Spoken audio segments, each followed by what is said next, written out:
So she flew back to England without a visa, and at the airport they rejected her landing visa. I didn't know what to do. I quit my job. I got on the same plane. Hello everyone, in another yet new video. And first of all, you guys see the background. Something going on here. So it's because I'm not in sunny Kaohsiung and I'm almost in sunny Taichung. Cloudy.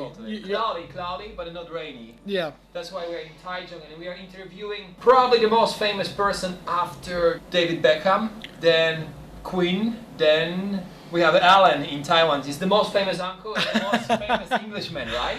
Sounds like it. I'll take it. I'll accept it. It's all right. Welcome to my house. Thank you. I love it here. Yeah, nice to have you here. And we also have another Englishman. When I told him I'm going to Taichung, yeah, saying, "No, I need to go with you. I need to go with you." And it's like, "Okay, you can come." And I sit down. You can be there. So we have a Dafong here. Oh. So what brought you to Taiwan? So basically, I was working in London and I met a South African girl who was at the end of her work and holidaymaker visa. So we kind of started dating, fell in love, the whole romantic story. She went back to South Africa for a year. Okay. We did long distance relationship, and eventually I was fed up and I said, just come back, it's fine. So she flew back to England without a visa, and at the airport they rejected her landing visa. Oh. So they sent her back on the same plane. That is unfortunate. I didn't know what to do. I quit my job. I got on the same plane. Queen, you really did it. Yeah, I left my car at the airport. You don't seem like this kind of guy. Romantic guy. Well, I called my dad and told my dad what was going on, because it was like 2008, very early 2008. Okay. So I couldn't book a flight on my phone. So I had to call my dad and say, like, Dad, I need you to book me a flight to South Africa on VS602 was the flight number. Okay. And he's like, okay, today? I'm like, yeah. And then he's like, and what date are you coming back? I was like, no, just one way. Literally like a movie scene, like one-way ticket. Eventually we got onto the airplane and we met up with each other and we flew back. She was bawling her eyes out, crying. And she's like, what are we gonna do? And I was like, in my mind, I'm thinking, I have no fucking clue what we're gonna do. But I was like, it's gonna be okay, we'll make a plan. And she said, well, there's always this country called Taiwan. And I was like, what do you do there? And she's like, you teach English. And I was like, I don't know how to teach English. Well, you speak English, that's enough, right? Well, I found out that I do teach English, and I did it for 10 years. Why did you start a YouTube channel? Well, my YouTube channel started because my son moved back to South Africa in 2017. We FaceTime every day, and we usually play cell phone games or try and have a chat, but he'll just be watching TV or watching YouTube, and he'll be a bit distracted. So my ex-wife said to me, why don't you start a YouTube channel and let William see your life in Taiwan and let him see like how you live. As soon as I started putting them online, Taiwanese people started subscribing and watching. Yeah, it's a nice way to start, just for the sake of your son, and then it turned into like a career, basically. Yeah, and now like even my most recent video, I did like a Lunar New Year video, and I only published it yesterday, and I spoke to him this morning, and my first question is, did you watch my new video? He's like, yeah. I'm like, and I'll ask him questions like, okay. Yeah, the t-shirt. Really. So what did we eat? He was like, you ate some weird chicken meatballs and you gave your friends some red envelopes. And I was like, okay, so you did watch it then. So he still watches my videos even if I'm not making them directly for him. I spend some days, like Saturdays, if I'm in the daytime not doing anything, I'll spend it on the phone to my son.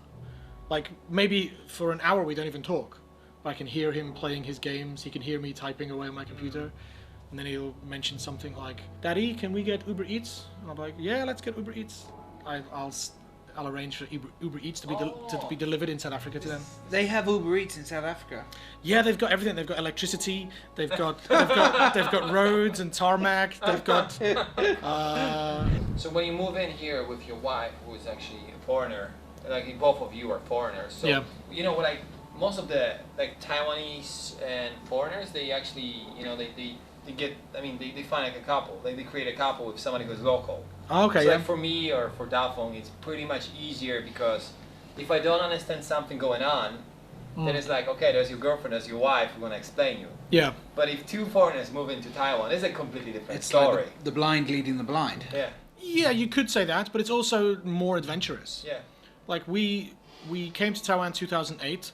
I think we separated in 2013. So we had like 5 solid good years together here, and in that time we got married and we had a son, and we went through all of the paperwork that involves, and for me that was the biggest adventure ever. Those 5 years with Amor, her name is Amor. with those 5 years with my ex-wife were like the most adventurous, fun parts of my life here, because we did it together, and like you have something unknown to discover. Yeah, and it was fun because we originally came here, we wanted to come for 1 year. Okay. So the first year we just saved money like crazy, and we lived in the countryside. The schools were paying our rent. We were earning like $70,000-$80,000 a month each, which is a lot of money. It was 15 years ago. Yeah. When you're not paying rent. Yeah. And we saved like $1 million NT in the first year. It was insane. We just had I've never had so much money in my whole life. And then we decided to stay for 1 more year. So we started to live a bit more, but we kept that money. And then we went to South Africa for the World Cup, the Soccer World Cup in 2010. And we just spent $1 million, and it was amazing. It was we rented cars, we stayed in hotels, we drove everywhere. We went to like 14 different football matches. We drank a whole lot of South African wine. So all the savings are gone. Well, they were gone, and then we came back in 2010, and then we were like, okay, let's have a proper big wedding in South Africa in 2011, sorry. So we did it again. We stingy saved, 很小气, like counting the pennies. What did you eat then? Oh, like frozen dumplings. No, we would. The cheapest from the supermarket. Boil them ourselves at home. Yeah. We'd have like 100 kwai a day each for like food. Each of you, that's not that bad. Food, coffee, and everything. So again, we saved up almost $1 million again, but not quite. And then we went to South Africa again, and had like a family wedding. I invited my family from England, and then we just spent all the money again. So then we came back, and eventually then we were pregnant with William, and ever since I've had William, I've not had a penny to my name. Amor. Yeah. To South Africa. South Africa, and you stay in Taiwan alone. So how did you feel then? What was your plan from that moment? Well, actually, to be honest, the day that she left was quite easy, because she left via England. Oh. So we all went back to England for Christmas in 2016, the end of 2016, and then they went to South Africa, and I came back to Taiwan. Okay. So it was kind of the happiest time of my life, seeing my son with my mum and dad and his cousins, and there was snow at Christmas that year, so they were all playing in the snow, and it was just punctuated with this day where everything end up. It's like a balloon, and you it's the needle and pump. I'm pretty sure there's like an equilateral triangle between the 3 countries. It's like 9,000 kilometers each way. Oh, yeah. So like I went 9,000 kilometers that way, and she went 9,000 kilometers that way, and took William with her, and I came back to Taiwan in like January the 2nd or 3rd. So what is your plan then? Well, I was still teaching then. So I was still teaching for a couple of years, and all of my coworkers, I'd worked for the same company for 10 years. So all of my coworkers know my situation inside out. Oh. They're really supportive, and they rallied around me and let me feel like I had a really good foundation here. So it was pretty rough, but also it's what I kind of imagined would happen when we separated. I just didn't prepare really well for it. But anyway, I knew that William was going to get a good education. Comfort myself knowing that he's happy. He goes to school with no shoes on. He plays rugby, cricket, tennis, golf, chess, like all of. That's pretty happy childhood. He's super happy, but again, there are people that will be like, but he's not got his dad next to him, and I get that. But you live here 15 years, so how you see Taiwanese people as in general, how do they change? Like, do you see any differences then, Taiwan 15 years ago over like Taiwan 2008 versus 2022? I don't think they've changed that much, but I think my attitude and my interaction with them has changed a lot more.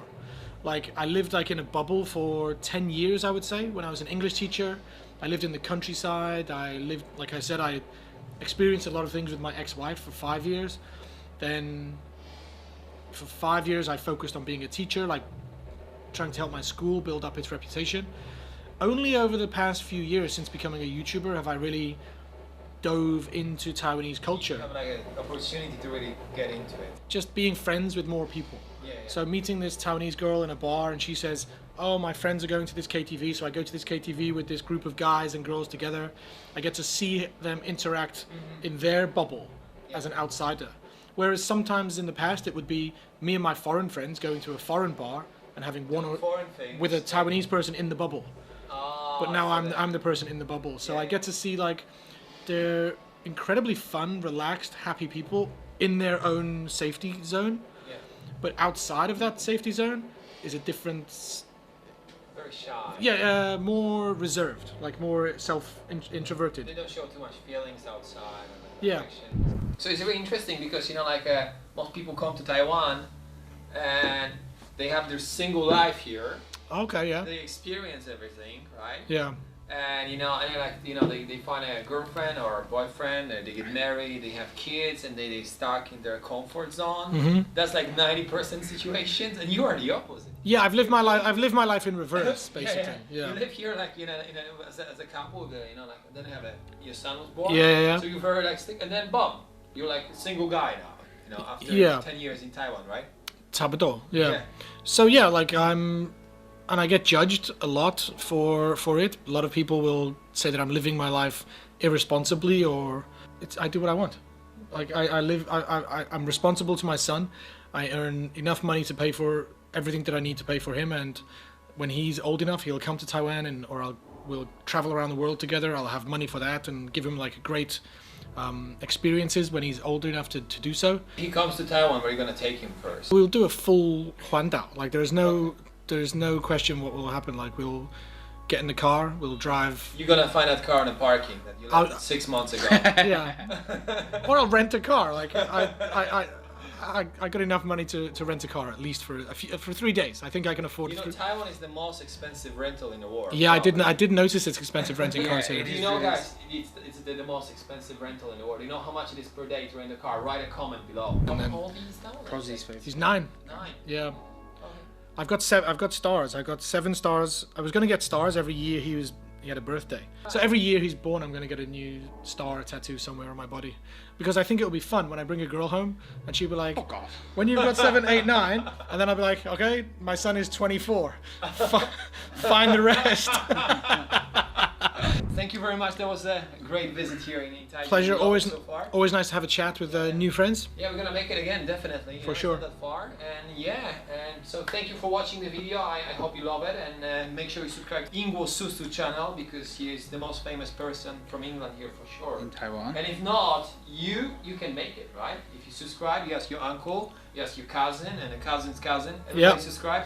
You're gonna be more famous than Queen of England. Thank you very much, and make sure to subscribe to my channel. I'll see you next time. Goodbye. Bye bye.